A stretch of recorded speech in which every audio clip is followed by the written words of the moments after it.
The young woman stood next to the crib, peering at the sleeping baby. She couldn't bear the child and was ready to lose her cool. Of course, she didn't mean to harm the baby, but Sophia was quite fed up, especially with her mind clouded by alcohol. This child served as a painful reminder that her husband had been married before, and this baby was the result of their past love. Sophia felt anger every time she looked at the child, but she had no choice but to endure Christina's antics, even though she didn't want to. Sophia wished for her own kids as son or daughter with Adrian, and she didn't care about what would happen to Christina. Frustrated, Sophia left the nursery for the kitchen, where she received a message from her spouse and started setting the table. She prepared a meal and brewed some coffee while glancing out the window. Soon his car appeared, and she flinched, unsure why she reacted that way. She had been anticipating this moment to have a much-needed conversation. Sophia had tried to start this conversation before, but fear always held her back. She was afraid that if she gave him an ultimatum, her or the girl, he might leave her. She didn't want to share a roof with his child from his previous marriage, even though she had no connection to the girl. Adrian entered the apartment, shaking off the snow from his coat, which instantly melted onto it. He was covered in snow, even though it was only a short walk from the car to the entrance. After removing his boots, he went straight to the shower to warm up. And when he emerged, he changed into fresh clothes and made his way to the kitchen. Sitting down at the table, Adrian appeared far from cheerful. In fact, he had been in a sour mood lately, with work problems piling up and affecting his family life. He glanced at his wife, knowing she was about to start an uncomfortable conversation that wouldn't make him happy. Adrian brought the coffee closer and took a sip, immediately noticing she'd forgotten the sugar. She sat across from him, looking at him as if he should have known what this conversation would be about. Adrian, we're a young family. We should live on our own, she said, addressing her husband. She wanted him to make the decision himself and desperately hoped he'd agree to take care of the girl somehow, even if it meant not having children of their own. She just wanted to be alone with Adrian and get rid of the constant reminder of his late wife.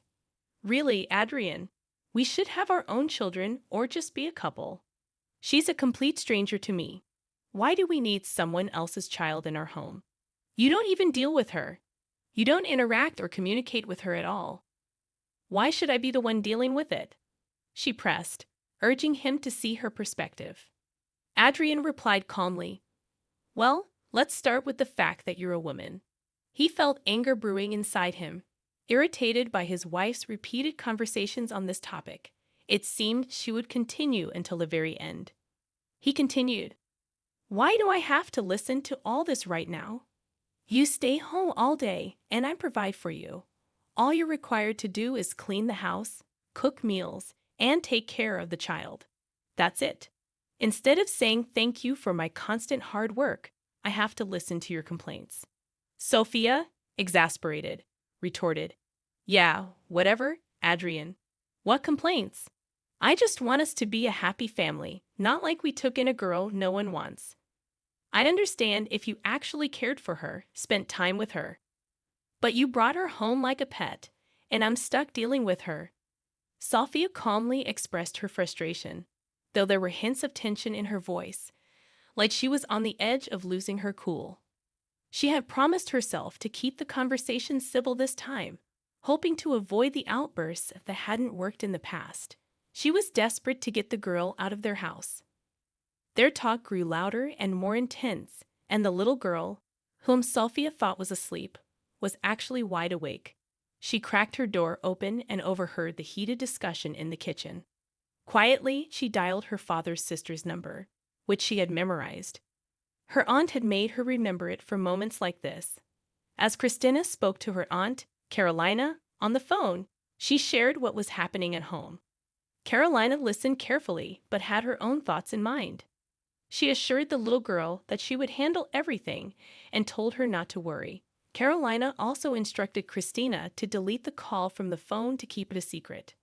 Christina hung up, erased the call, and returned to her room, still hearing her parents argue in the kitchen. She didn't understand her place in their lives. She loved her mom dearly, but she wasn't there anymore. All she had was her dad, who seemed indifferent, and her stepmother, who couldn't stand her. In her room, Christina tried to distract herself, clutching her favorite toy her mom had given her. She tried to fall asleep, all the while hearing her parents' unpleasant conversation in the background. The discussion in the kitchen continued, causing discomfort for everyone involved. The man grew increasingly irritated. After a long and exhausting day at work, he just wanted peace and a quiet evening, free from arguments. He couldn't care less about what Sophia wanted to discuss. But Sophia was determined to finish the conversation, stating, "Adrian, you said you loved me when we got together, and you promised there would be no mention of the past. Instead, you brought a girl into our home. I want you to understand that she doesn't belong here. Can't you see it? What will become of her as she grows up? Do you know what happens to girls who live in a family where they're unwanted? They end up pregnant at 15. I don't want her burdening us with a child in the future because that's what will happen. She's not needed here. Don't your late wife's relatives have someone who could take her in?" Adrian was surprised that Sophia hadn't erupted into hysteria yet. The conversation continued, and she remained composed. Evidently, this talk was truly significant to her. "I'm her father, so it's my responsibility to take care of her. But I don't have time because I work. You're a woman. It's your job to take care of the kids. Besides, I'm not interested in having more children. So, if you want kids, we won't have any more together. You already have a child," Adrian replied somewhat rudely.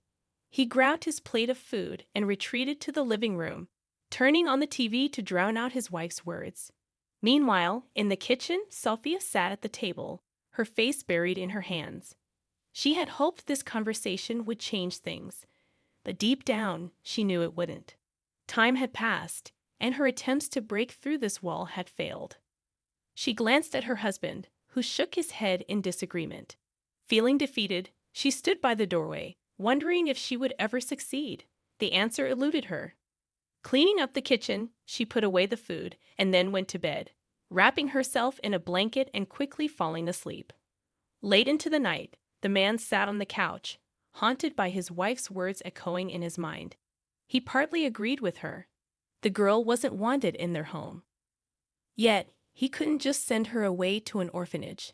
Days passed, marked by a biting cold that arrived unexpectedly early. Winter had come with a fierce chill, freezing everything in its grasp. The man kissed his wife goodbye and ventured into the snowstorm, bundling up against the icy winds. His wife watched, worried about his journey. Lately, she'd been preoccupied with thoughts of his ex-wife's fate, a tragic car accident that left him with their daughter. The girl's presence in their home irked Sophia. She and her husband had agreed to send her away to a boarding school once she grew older. But Sophia didn't want to wait. Frustrated, she poured herself wine, trying to cope with the situation. Meanwhile, the little girl, half awake, stumbled in the dark, knocking over a glass and Sophia's favorite mug. Sophia's temper flared unexpectedly. She scolded the girl, her anger boiling over. Eventually, in her frustration, she locked the girl out on the icy balcony, leaving her alone in the freezing night.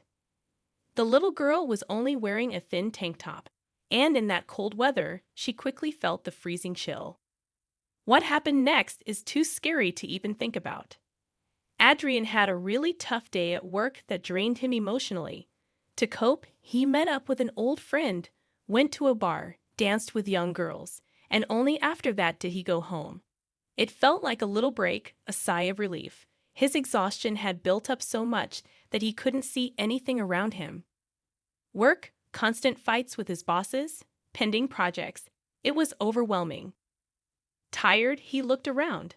The snow-covered city made him feel sad. He longed for the time when he was married, working from home, his ex-wife taking care of the child, bringing him sandwiches while he worked. They used to sit on the balcony in the evenings, wrapped in blankets, sipping coffee while the little one slept in the cradle. But after his wife's death, he stopped feeling anything for the little girl. It was as if all his emotions towards her vanished. The car was parked near the entrance, but he couldn't bring himself to get out. He wished he could go back to the past, to be happy again. He loved his ex-wife deeply, mourned her when she passed, and that pain lingered within him. He finally got out of the car, entered the building, climbed the stairs to the apartment, and went inside. When Adrian returned from work, he saw a horrifying scene. The living room was in shambles. His intoxicated wife and her friend lay on the couch, but their child was nowhere to be found. The balcony door was wide open. Panicked, Adrian rushed to the balcony and saw small footprints and abandoned shoes. He shook his wife, trying to get answers, but she was unresponsive. He closed the balcony door, feeling a mix of shock and confusion. Adrian decided not to take any drastic steps until his wife sobered up. He forced her into a cold shower, gave her coffee, and repeated the process until she could talk properly. She was shivering and still couldn't explain what had happened. He left his wife alone and returned to the living room, leaving her with her friend. Adrian was shocked by what had happened. He couldn't sleep until 4 a.m., realizing he had to work the next day, or rather that day. He kept wondering where his daughter could be. Sophia could only speak clearly by 6 in the morning. Adrian couldn't fathom why she felt so terrible. He was afraid to imagine the mess they had gotten into. Sophia said his sister had taken little Christina. Adrian froze, not understanding why Caroline was involved. Without dealing with his wife, he quickly got ready and went to work. Throughout the day, he couldn't shake the need to visit Caroline and have a proper conversation with her. After work, despite the heavy snowfall, Adrian drove to his sister's place at the other end of the city. He parked near her familiar house, knocked on the gate, shivering in the cold. Caroline appeared at the doorstep, a beautiful young woman with long braided hair. She led her brother inside, and he explained he couldn't stay long due to the snow. Adrian questioned why Caroline had taken Christina in the first place. She told him that a few days ago, Christina had called her, saying her stepmother was tormenting her.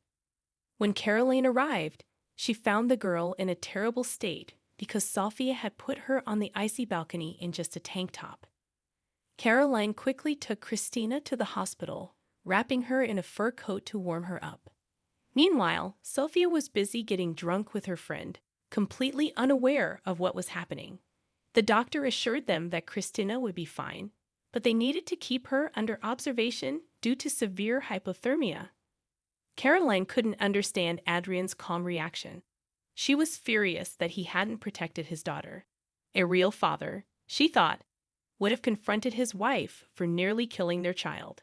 Despite her frustration, Adrian didn't say anything, leaving his sister to question his lack of action. He told his sister, "I even agreed that we would send her to a boarding school once she reached school age, but apparently she decided not to wait. We understand that we don't need her," Adrian said honestly. Carolina was shocked but chose not to argue. She changed the subject, deciding that if Adrian didn't want the girl, she would raise her herself. She found herself in a similar situation in her own childhood when she was unwanted by her family. Adrian came back home the next day after work, feeling a strange mix of emotions. He looked at his wife, who was clearly worried about him. They hugged each other in the hallway, and she confessed her love for him. They spent a lovely evening together, talking, watching TV, and eventually making love before falling asleep. Carolina, on the other hand, stood outside the hospital, waiting for her niece. When she saw Christina being brought towards her, she entered the building. She signed the necessary papers, picked up the little girl, and carried her to the car. Christina felt safe with her aunt, not her stepmother, and began crying when she thought about going back. Carolina reassured her, saying they wouldn't return to her stepmother and father. She explained that they had decided not to take her, and she was going to be her legal guardian. Christina smiled, relieved and happy. Carolina felt the warm glow in her heart seeing the girl's happiness. In the following weeks, Carolina finalized the paperwork, becoming Christina's legal guardian. Her brother, Adrian, gladly handed over guardianship, even sending money as child support. He was willing to pay any amount as long as he didn't have to take care of the girl. In just 6 months, Christina started calling Carolina Mom. They built a life together, facing challenges but also learning from each other. Carolina helped Christina learn basic skills, and the little girl quickly became independent. She went to daycare happily, and they lived together, practically inseparable. Despite occasional disagreements, Carolina cherished the little girl and loved her dearly. The past didn't matter anymore.